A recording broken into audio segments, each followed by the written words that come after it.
So let's continue with the second piece of part 2, namely secure design. So design is an exercise which is, or architecture, sometimes it's also called architecture. I don't mean design, usability design, so user interaction design. I mean design of software architectures, how to construct software, how to build the house, not from a point of view how it looks like, but how it's built. And design maps conceptual system entities to technical components and component relationships.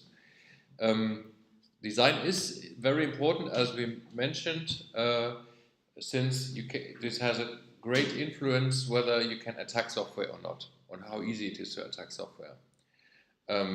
So one point, of course, is that the security requirements are implemented. Another is that the mapping needs to be robust. So the mapping has a robust architecture. It should be hard to attack and easy to defend. I'll give you some hints how to achieve this. I've mentioned this already this morning. So a conceptual flaw introduced in the design phase is called a design defect. And it can be identified even without knowing the implementation. So you know that this is going to be a problem independently how it's coded, in which technology. And it can't be fixed by applying a patch. So you need to change the architecture to change this. And this is to be seen in contrast to coding defects. Coding defects are those that are just coding issues that you can fix with some additional coding. The significance of design defects, they account for a certain percentage of all security vulnerabilities, approximately currently 60%, so it's growing since the developers are improving more and more in getting better coders in terms of security. The number of defects that are related to design grow because it's much more difficult to fix the design defects. They're the hardest vulnerabilities to fix, and they affect. So if you fix it, it affects all subsequent lifecycle phases and causes a high rework. Let's pick an example. Please read this and tell me what the problem is.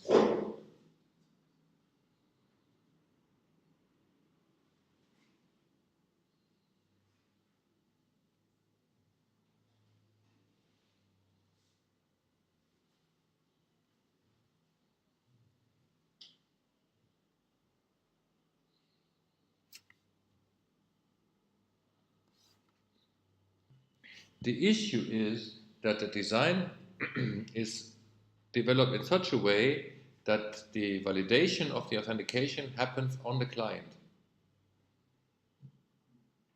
which is under control of the attacker.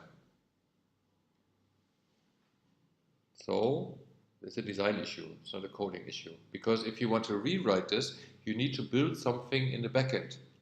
You won't be able to solve this in the front end only by modifying JavaScript or whatever.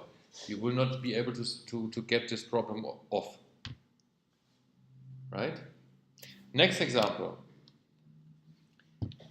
In the early days, eBay had a great feature, a standard security feature, you might say, which is implemented in many systems. After 3 failed login attempts in a row, the account is disabled. Which one would say, okay, this is a good practice. So it's good that eBay has this practice as well. But this enabled a lockout attack, which works as follows. During an auction on eBay, the username of the current highest bidder is visible to all bidders. By the way, this is no longer true either. That was in earlier days. You only see it with some stars, so it's partly hidden. The malicious bidder, so the one who wants to get the device to win the auction at a lower price, exhausts all the login attempts of the highest bidder. So he forces the highest bidder to log out.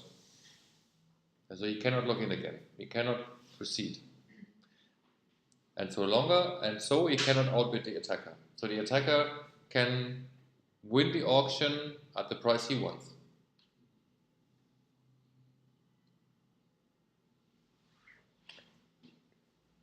It's a design issue. You think that the security measure of after 3 times locking out is a good thing, but it's not. It's allowed the attacker to deny himself. Exactly. So you block many users. Yeah, exactly. That's the problem. How to prevent? How to prevent this? Well, obviously, locking out other users shouldn't be possible in an auctional platform. So you need to work out a design where you have the security of denying multiple attempts someone logging in, at the same time not locking out someone else. Actually, they found a mechanism. Or you can add the characters that you must. The image that. Yeah, you think about it. So it's an interesting exercise to find solutions for that problem. We don't have time for this now, but this is very interesting. It's this type of thinking that you need for solving design issues. Okay. So how to address security design issues? Well, there are so-called security principles and security patterns. And both start with P, the principles and the patterns. These are elements that help you in creating secure design. We have just learned a security pattern that in generally works well, namely after unsuccessful attempt of login after a number of times, you log out that user, or you temporarily disable it. This is a pattern. And there's certain sources. I will just present one source for you. You don't need to learn this from where this comes from. You need to understand the idea of a security principle, and you will immediately see what this is. Security principles are fundamental, irrespective of a specific technology, a specific language, a specific application. So it's really things that are valid. You should have in mind when designing an architecture. And they provide general guidelines and no specific implementation. I'll show you a few. These are security design principles. For example, keep it simple. Keep the architecture as simple as possible. Because the more complicated it is, the higher the probability you're going to have a design defect. Defense in depth. Or said differently, don't rely on one line of defense. Have multiple lines of defense. If one line breaks, you need to have a second one. Or least privilege. A process, user, or program must be able to only access the information and resources necessary for a legitimate purpose. So don't give programs more rights they actually need to have for executing. Maybe even designing in such a way that it's as low as possible. Secure input and output handling, you notice? No security by obscurity, also very important principle. Don't rely on the fact that some information is hidden, that it's secure. This concerns passwords, this concerns information in the browser with hidden fields, but it also concerns, say, algorithms. So many people in the earlier days have developed their own individual encryption algorithms. Yay, I'm a cryptographer, I can develop my own encryption. Well, in most cases, they are pretty easy to break because they're not really cryptographers. So you shouldn't rely on hidden algorithms. You should rely on existing published algorithms with a well-protected key. No backdoors. Don't implement, I mean, this is obvious, but still, you need to tell average developers that they shouldn't build backdoors in. Secure by default, a principle that we discussed yesterday. Fail safe.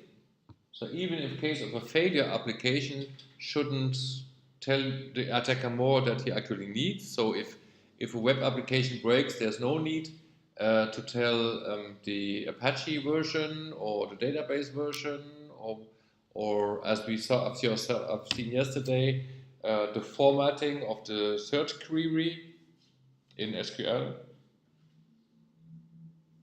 and reduce the attack surface.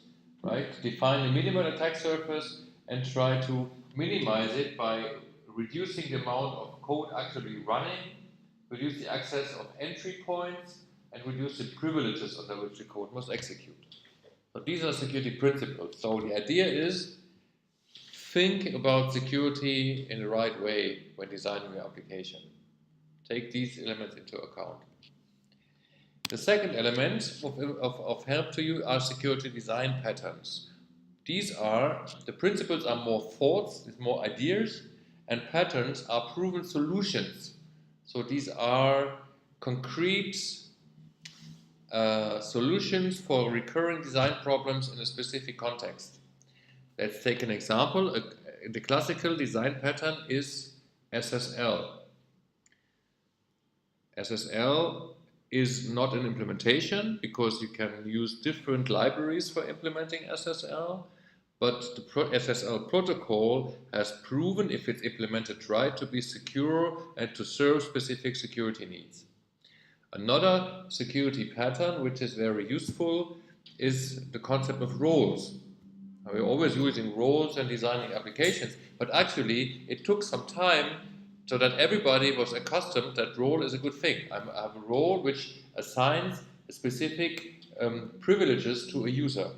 And this idea to assign privileges to a role and then to assign a role to a user, so have one step more than directly assigning the privileges, is a design pattern. Another design pattern is encryption at rest. Another design pattern is identity management. So the separate identity management from the business data. So in your case, in your simple applications, you would do it in one database probably, but for real-life implementations, you would take out identities from your systems and manage them in a separate identity management system. Would also be a high-level pattern, but still a security pattern. Right, so separation of privileges, there's the role thing, single access point, there's only one page to get in, roles, security communication, security context. And finally, last point I would make the point here, because this is something you need to describe, I would like you to describe your security architecture in your homework.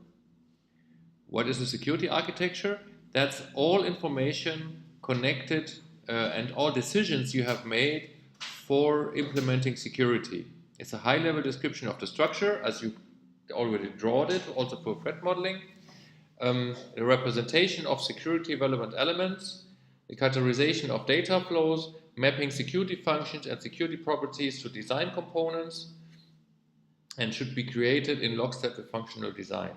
So actually, I would like you to have a document that describes why the trust boundaries are respected, so what you implement to check when trust is not available, how to build secure communications, how to use the security patterns, and how you actually implement the design principles. So you can actually reduce it to these 3 questions.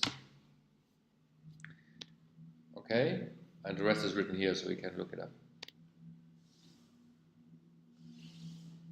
These are the areas you should cover in your design, in your security architecture. Maybe it's only a few lines, but you should actually cover it. Okay, so one exercise, identity design defect in the following application.